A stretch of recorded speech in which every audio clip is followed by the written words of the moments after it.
Sawadee-kap, hello and welcome to Daily Wisdom, Walking the Path with the Buddha.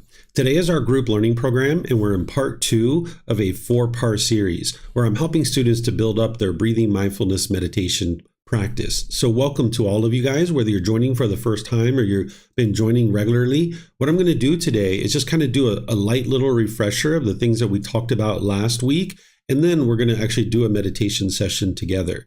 So whether you're in Facebook, YouTube, or Zoom, you're welcome to join for the meditation. You're welcome to learn during this refresher and even ask any and all questions that you like.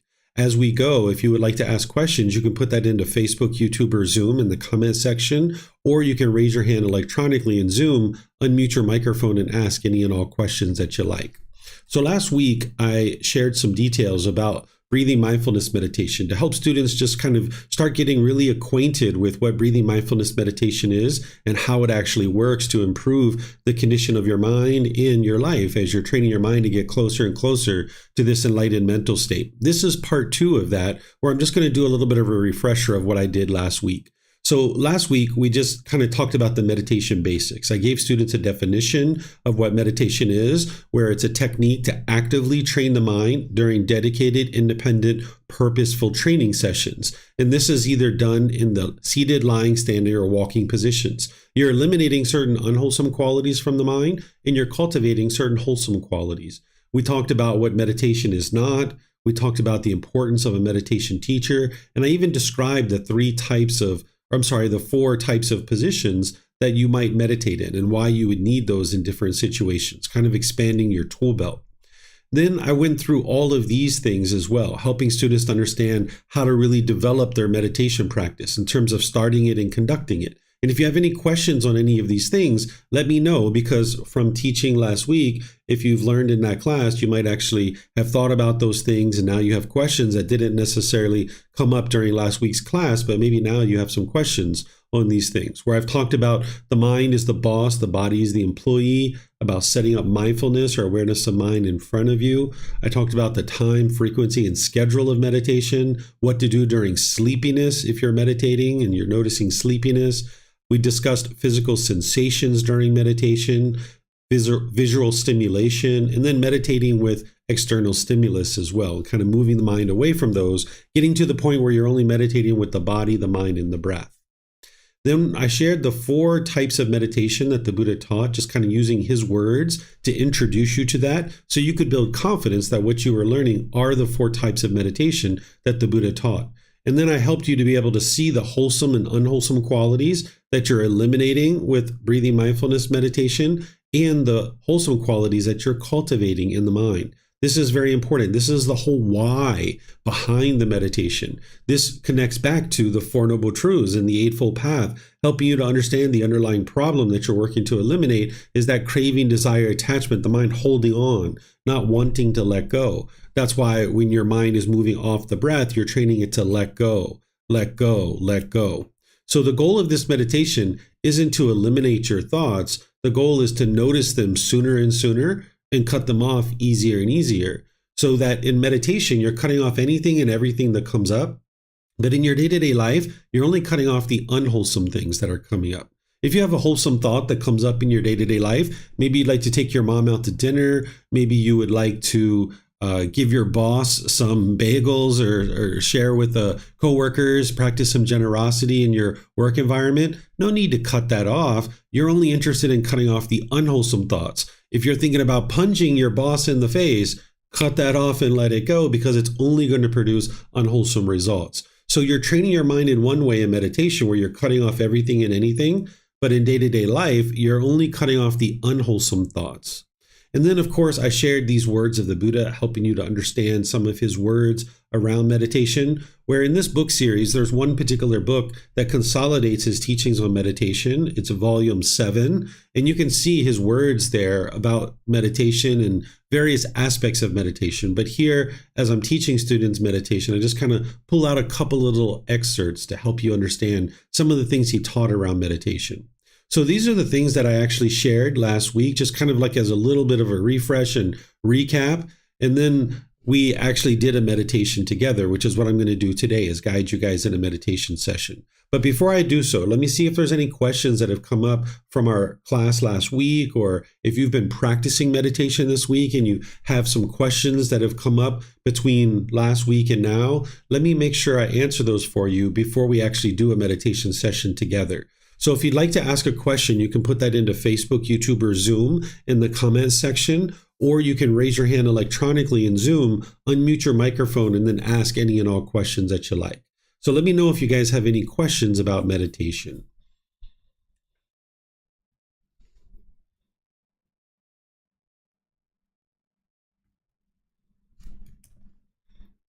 Okay, I'm just looking at our various platforms here to see if we have any questions coming in. Okay, I don't see any questions anywhere.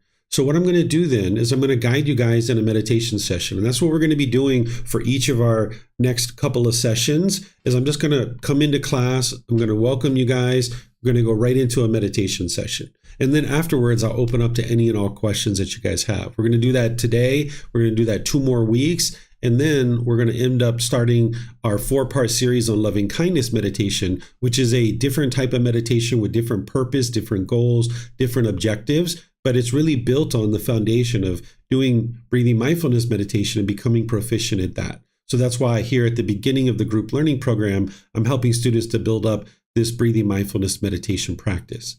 So if you'd like to join for the meditation, you can take a position either seated, lying, or standing. These are common for online learning. There is a walking position, but it doesn't usually work so well with online learning. I'm going to start with the chanting to ease us into the meditation. There'll be a period of time where I'm providing you guidance. Then there's going to be just quiet. We're all meditating together. Then we're going to come out of that with some more chanting. And then again, I'll open up to questions that you guys might have again at that point. Remember, this chanting isn't a rite, ritual, ceremony, or worship. It's not prayer or anything like that. There's nothing mystical or magical here in any part of the teachings of the Buddha, including chanting. And I'm going to be teaching you how to do the chanting when we get to that 4-part series later in this program. So if you'd like to take a comfortable position and join along in the chanting, you can, because you can find these chants on our website. Arahang Samma Sambuddho Mahakava Otang Mahakavanang Apivateyami Savakato Mahakavata Tammo Dhammang namasami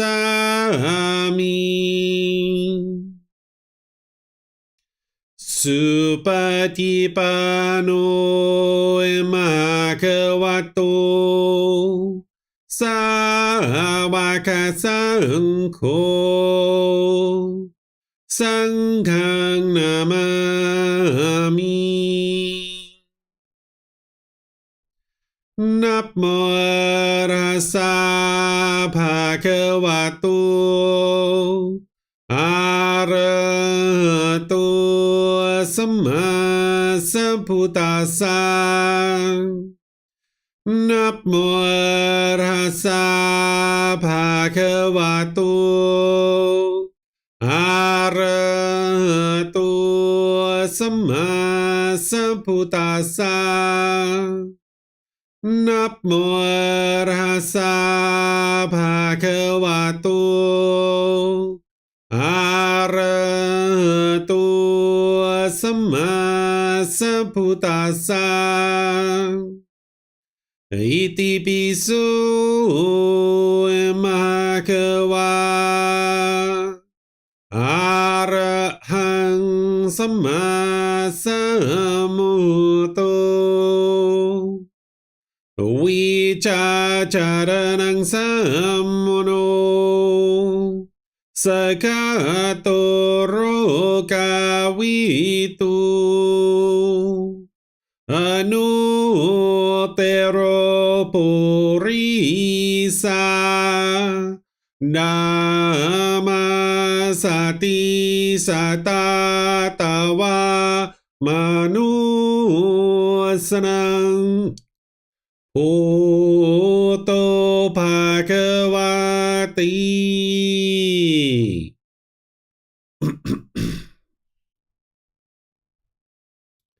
Okay, with the lower body and hands and arms comfortable,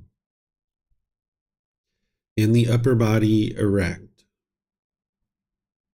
just close the eyes and start breathing in through the nose and out through the nose. Here you're just looking to establish the breath, a nice, natural, steady, consistent breath. Not forced or controlled, just a gradual inhale through the nose, experiencing the full breath. And then whenever you're ready, exhale out through the nose. Breathing in and out.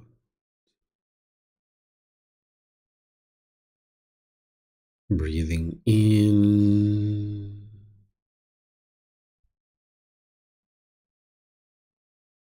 and out.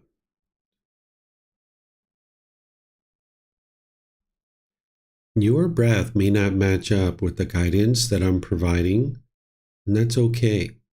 This is your practice. I'm just here for guidance. You can use this voice as a reminder that whenever you get to the next inhale, breathing gradually through the nose, developing a nice, natural, steady, consistent breath. And then whenever you're ready, exhale out through the nose, experiencing the full breath. Breathing in and out. Breathing in and out.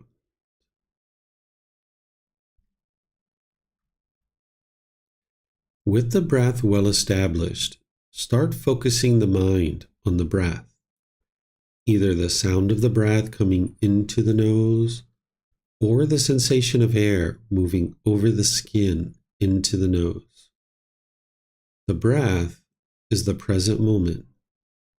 Fixate the mind on the breath, the present moment. Breathing in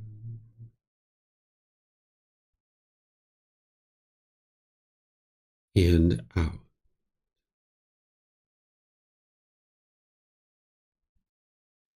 Breathing in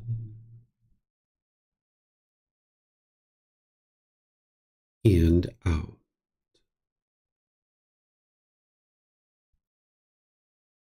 With the mind fixated on the breath, whenever you notice that it moves off the breath, cut that off, let it go, and come back to the breath, the present moment. No need to observe the thought, label it, judge it, analyze it, or even try to figure out where it's coming from. Whenever you notice that the mind is moved off the breath, cut that off, let it go, and come back to the breath, the present moment. Breathing in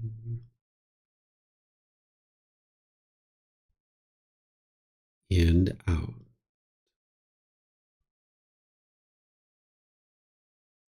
Breathing in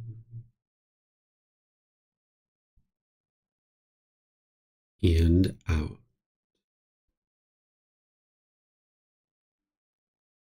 I'm going to be quiet now and let you do this work of focusing on the breath, cutting off and letting go anytime the mind moves off the breath.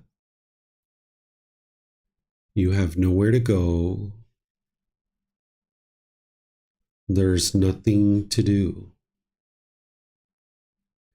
No one needs you right now. This is your time. to focus on the breath. Breathing in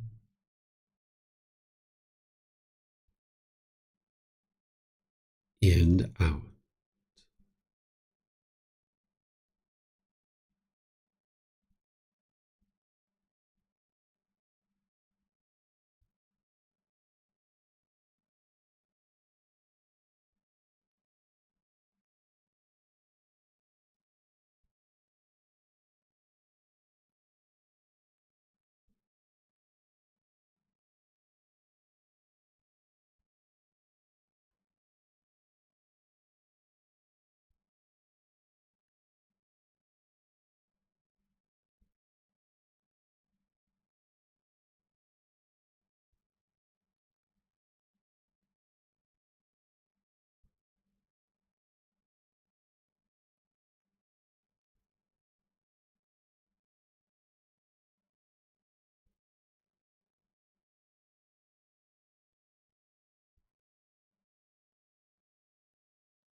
อะระหังสัมมาสัมพุทโธมะกะวา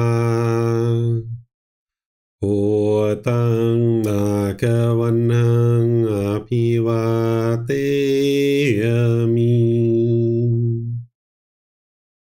สวากขาโตมหะคะวัตตาธัมโมธัมมังนัมสสามิสุปฏิปันโนมหะคะวะโต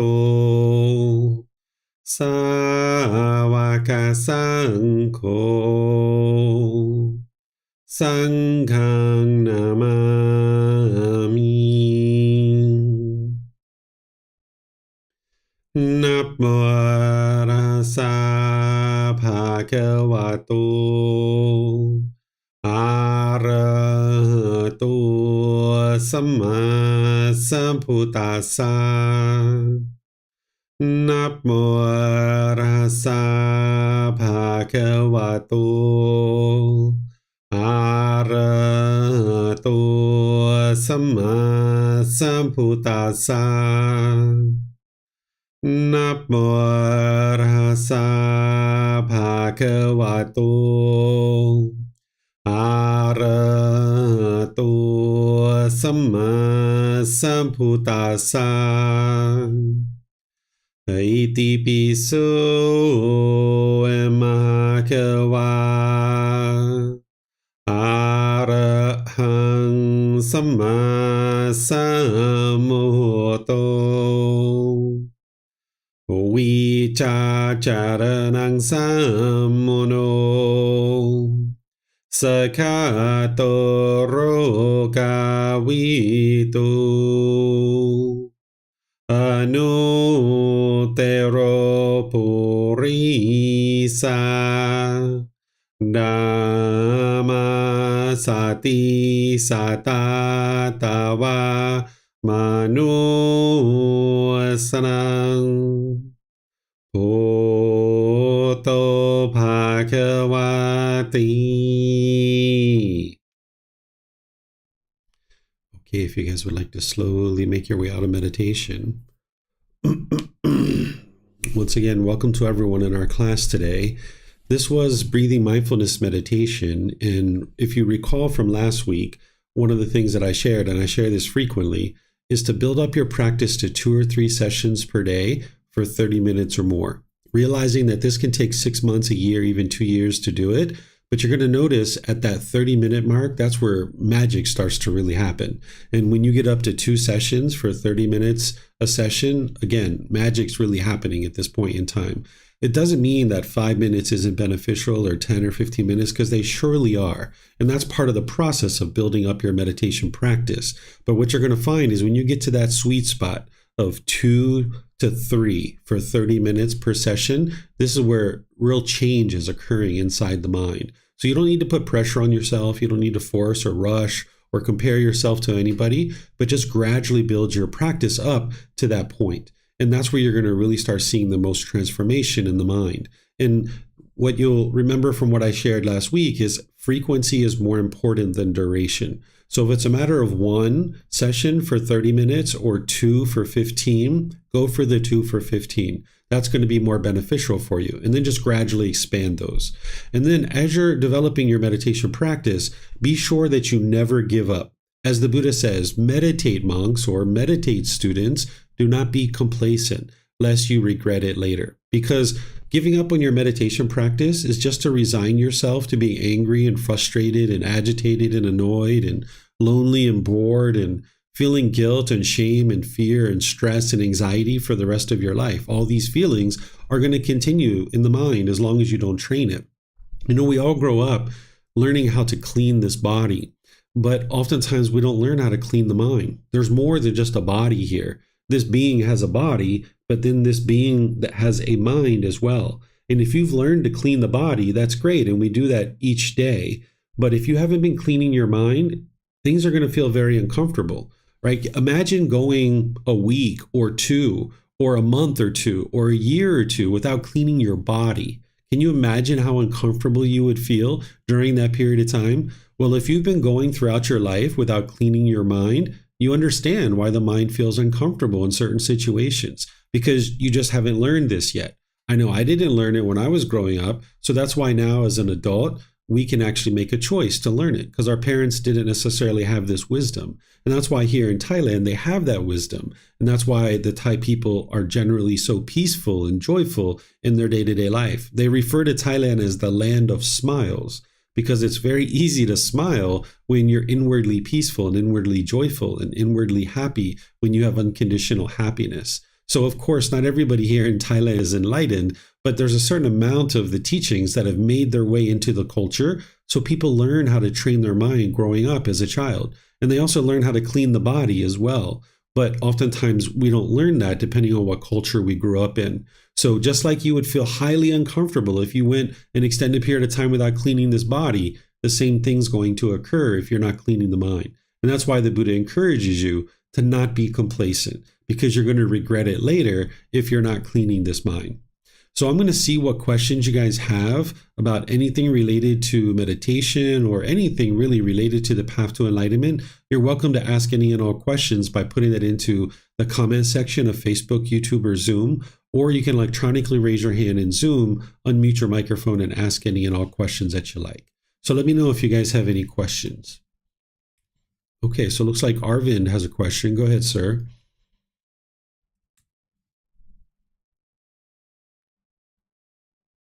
Looks like you muted yourself again, Arvind. Just got to unmute yourself there. Hi, Teacher David. Thank you so much for your lesson today. I have a question about mindfulness practice and the application of being single-minded throughout the day. Mm-hmm. So I've been trying to apply being single-minded throughout the day, especially while I'm at work. But what I'm realizing, or what I'm having difficulty with, is that if I'm being single-minded in my work, say I'm replying to emails or just going through the motions of my work and fully focusing on that, sometimes what happens is I lose my mindfulness of my body and my mind, and then I tend to react to circumstances at work because I'm being fully engaged in the work itself. So how do I have that mindfulness of what's occurring in my body and mind as I'm working, yet still be fully engaged in the work that I'm doing? Okay, yeah, great. So this is something that needs to develop over time. You're not going to be able to just snap your fingers and instantly do this. So the fact that you are able to practice singleness of mind, that's great. And you understand what mindfulness is, which is awareness of mind. But more specifically, being aware of the four foundations of mindfulness, being aware of any bodily sensations associated with the arising of discontentedness, being aware of any feelings that are entering the mind, the condition of the mind, and the mental objects. So what you ultimately need to be able to do is get to the point where this mindfulness almost functions like a virus scanner. If you think about a virus scanner on a computer, it just kind of sits there and runs in the background, and it's just kind of looking at your hard drive. And you're there doing all your things on your computer, but the virus scanner is constantly looking at the hard drive.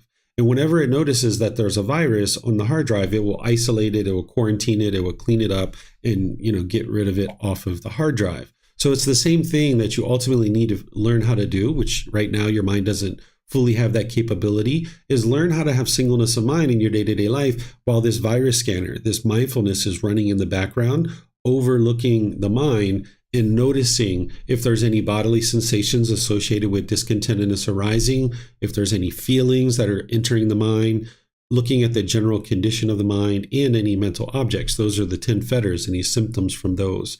So you're going to need to practice your breathing mindfulness meditation more and more and more. Just keep practicing that. That's going to accumulate to the point where you do have the four foundations of mindfulness more well developed. So you've just recently gotten back into the teachings. So you're going to need to accumulate the benefits of doing a long-term consistent breathing mindfulness meditation practice, and then practicing your mindfulness and singleness of mind in your day-to-day life so that the mind is able to focus on something while having this kind of overseeing of mindfulness looking over the mind. Okay. Thank you, Teacher David. And I just have a second question, and that's with regards to the 3 practices throughout the day. Right now, I can afford to do 15 minutes of mindfulness meditation, followed by another 15 minutes of loving kindness. And I can try to do that 2, sometimes 3 times a day. Is it okay to mix it in that way, to split it by 15 and 15? Or should I just only focus on mindfulness meditation for 30 minutes, and then if I have time, do the loving kindness? Yeah, that's actually the way that you would do it, is that before doing loving kindness meditation, you typically are going to do some amount of breathing mindfulness meditation, so that's kind of leading you into the loving kindness meditation. So if you decide to do 15 and 15, that's fine. That's still working in the direction of training the mind to accomplish the goals that you need to with meditation. So that's not an issue at all. Okay, thank you, Teacher David. That's all. Yeah, you're welcome. Okay, let me see if we have any other questions anywhere. Okay, I'm not seeing any other questions anywhere. So what I'm going to do then is just in class here by thanking all of you guys for joining. Thank you for your interest in learning and practicing the teachings of the Buddha. We're going to continue next week with part 3 of this, where I'm just going to start meditation, and then we'll do our meditation, and I'm gradually expanding this each week. And you can be doing this on your own too, of course, right? Like you're meditating 2 or 3 times a day, gradually expanding. Each week that I do this with you, I'm gradually expanding to help you be able to elongate your meditation session. And by the time we get to the end of this 4-week series, you will be up to a 30-minute session potentially, at least when you're meditating with me. But of course, in your own practice, it's going to take time for you to build that up. This Sunday, I'm going to be in the second section of the Eightfold Path, which is the moral conduct section, where you're going to learn about right speech, right action, and right livelihood. This is where you're going to learn about wise decision-making, about how you interact in the world through your speech, actions, and livelihood. Because any kind of harm that you're causing through your speech, actions, or livelihood, that harm is just going to come back to you. So you need to understand the wisdom of how to not cause harm, and this is what's going to produce wholesome results in your day-to-day life. So I'm going to be helping you guys learn that on Sunday in our group learning program. And remember, you have the live classes at 9 a.m. and 9 p.m. Thai time. And then there's the recordings on Facebook, YouTube. And then you can also watch it on or listen to it on our podcast if you need to use that. These are options for you as well if you can't attend the live classes. So whatever you guys decide to do today, have a very wonderful and lovely rest of your day. Perhaps we'll see you in one of these future classes. Be well and take care. Sawadee Kap.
Thank you again for watching. Enjoy your meditation.